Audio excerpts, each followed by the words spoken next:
Taste the Daily. Madurai மாவட்டம் திருமங்கலம் அருகே புதிய வாக்குச்சாவடி முகவர்களை தேர்ந்தெடுப்பதற்கான ஆலோசனை கூட்டத்தில் சட்டமன்ற எதிர்க்கட்சி துணைத் தலைவர் RB உதயகுமார் பங்கேற்று ஆலோசனை வழங்கினார்.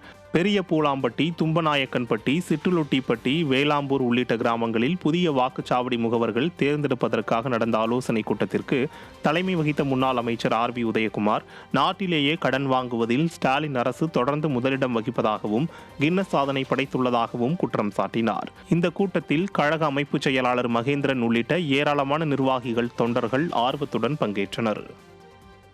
73 ஆண்டுகளிலே தமிழ்நாடு வாங்கிய கடன் முதலமைச்சராக இருந்தவர்கள் வெறும் 5.5 லட்சம் கோடி.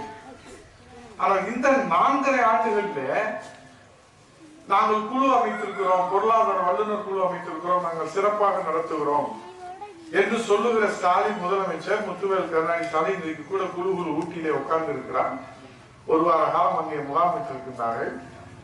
ஆக அவர் வாங்கிய கடன் எவ்வளவு என்று பார்த்தால் இந்த 4 ஆண்டுகளிலே 5 லட்சம் கோடி, 73 ஆண்டுகளிலே 5.5 லட்சம் கோடி, இந்த 4 ஆண்டுகளிலே 5 லட்சம் கோடி. சரி, அப்படியாவது ஏதாவது திட்டங்களை கொடுத்தீர்கள் என்றால் அதுவும் இல்லை. இது ஏதோ உதயகுமார் எதிர்கட்சி துணைத் தலைவர், திருமங்கலம் சட்டமன்ற உறுப்பினர் என்ற அடிப்படையிலே சொல்லவில்லை.